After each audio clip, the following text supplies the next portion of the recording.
Assalamualaikum warahmatullahi wabarakatuh. Kawan-kawan sekalian, kembali kita berjumpa di Jejak Semesta 65.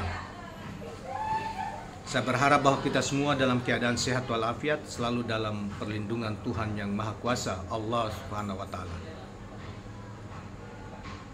Pemirsa yang berbahagia, pada kesempatan yang baik ini, saya ingin menghadirkan satu berita terkait dengan masalah Anies Rashid Baswedan. Cerita tentang Anies menerima tongkat pusaka milik Pangeran Diponegoro yang dulu diambil oleh pemerintah Belanda, dan hampir ratusan tahun kemudian Indonesia merdeka.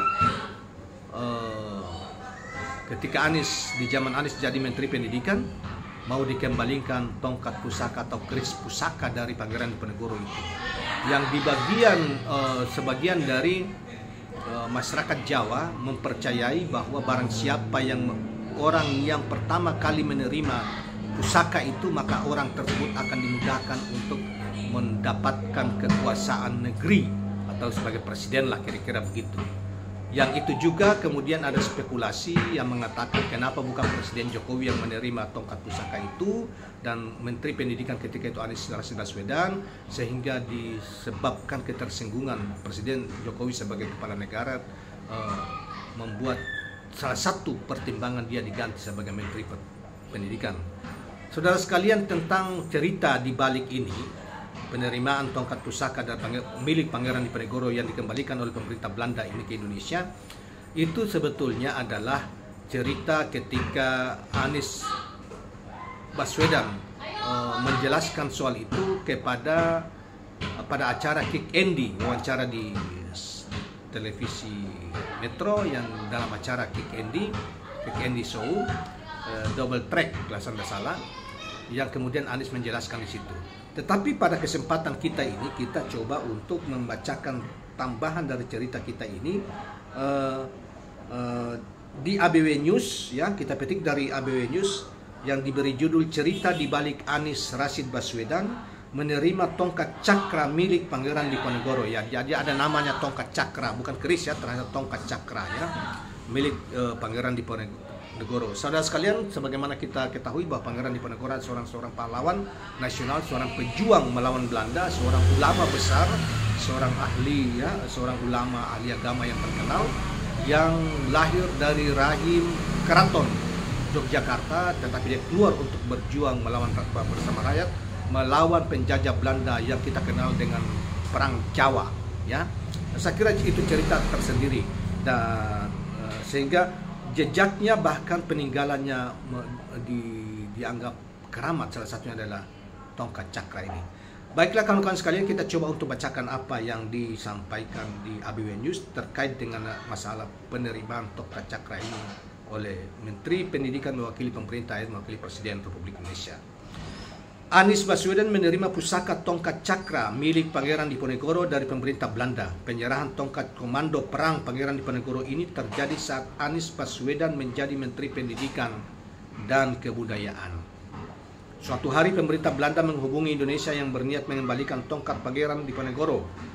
Pusaka ini ibaratnya tongkat komando perang milik Pangeran Diponegoro saat perang Diponegoro tahun 1825 sampai 1830, berarti selama 5 tahun, ya, yang dirampas oleh pemerintah Belanda saat menangkap Pangeran Diponegoro.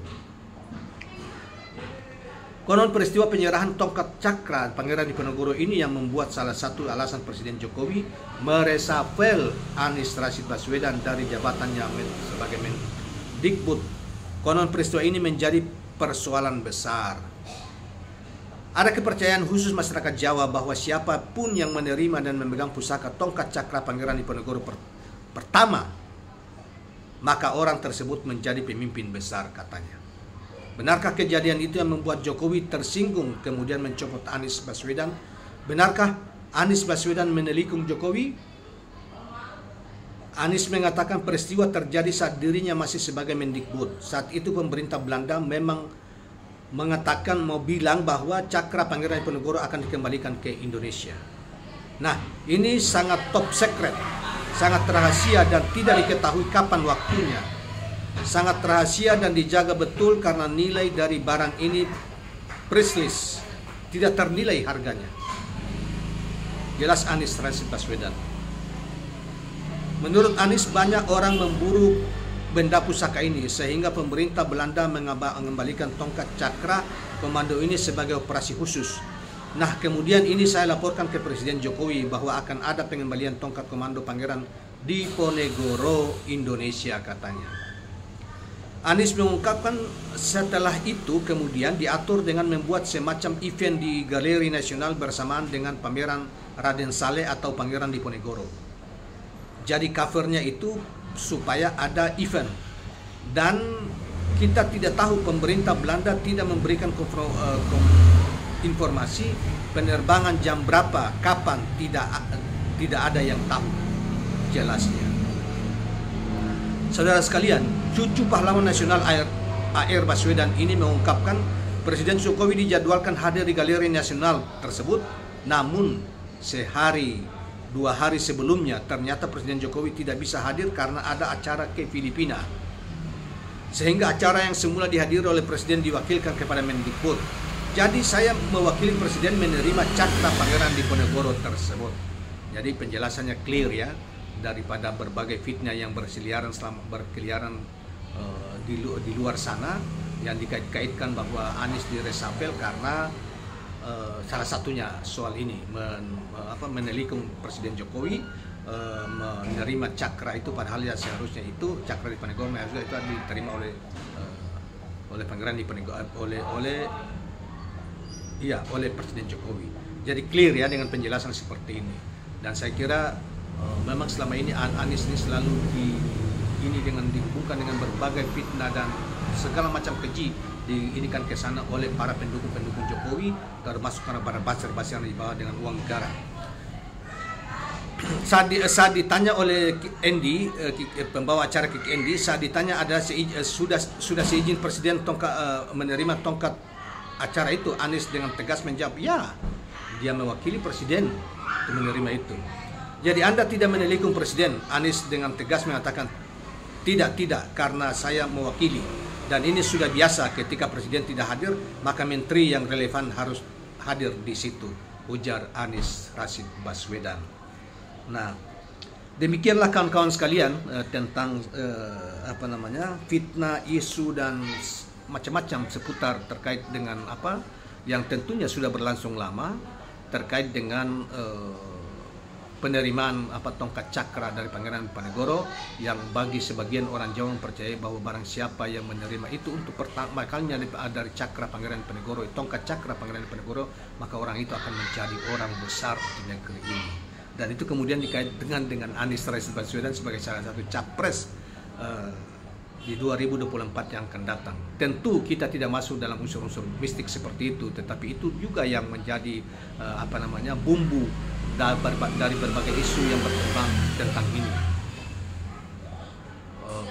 Pencopotan Anies sebagai Mendikbud oleh Jokowi pada periode pertama, walaupun Anies sendiri adalah teman dekatnya Jokowi, bahkan dia menjadi juru bicara tim pemenangan Jokowi pada periode pertama. Tapi inilah kenyataannya. Kemudian bukan hanya Anies yang menjadi korban seperti ini dari perilaku buruk, tingkah laku buruk meninggalkan kawan yang diperlihatkan oleh Presiden Jokowi atau Jokowi sendiri. Ini juga dirasakan oleh Surya Paloh. Surya Paloh berkorban segalanya, termasuk partainya untuk mendukung 2 periode Presiden Jokowi. Tapi akhirnya dia mau mengangkat Jokowi dengan segala ambisi dan keserakahan yang berupaya untuk mengangkangi partai-partai termasuk Nasdem. Tapi Nasdem melawan. Surya Paloh dia tidak ingin seperti itu, dan Surya Paloh menempatkan setiap anak bangsa yang potensial dan bagus untuk menggantikan Jokowi di pemilu. Jokowi mengakhiri karena Jokowi memang tidak maju lagi di Pilpres yang akan datang. Dia tidak akan surut mundur, bahkan dia mengatakan saya akan tetap mendukung Anies Rashid Baswedan sekalipun di bawah ancaman pembunuhan. Luar biasa kan? Itulah semangat untuk melawan kezaliman yang dari kawan sendiri. Saudara sekalian, seorang dirjen di Kemendikbud yang sudah pensiun tentunya pernah mengatakan bahwa kenapa Anies dicopot? Dia bilang, ya bagaimana Anies tidak dicopot? Anies jauh lebih pintar daripada presidennya sendiri. Itu saya diceritakan oleh seseorang yang kebetulan menjadi bawahan dirjen tersebut. Sebagai penutup saya, kawan-kawan sekalian, demikianlah. Jangan lupa subscribe, like, dan share channel ini. Wassalamualaikum warahmatullahi wabarakatuh.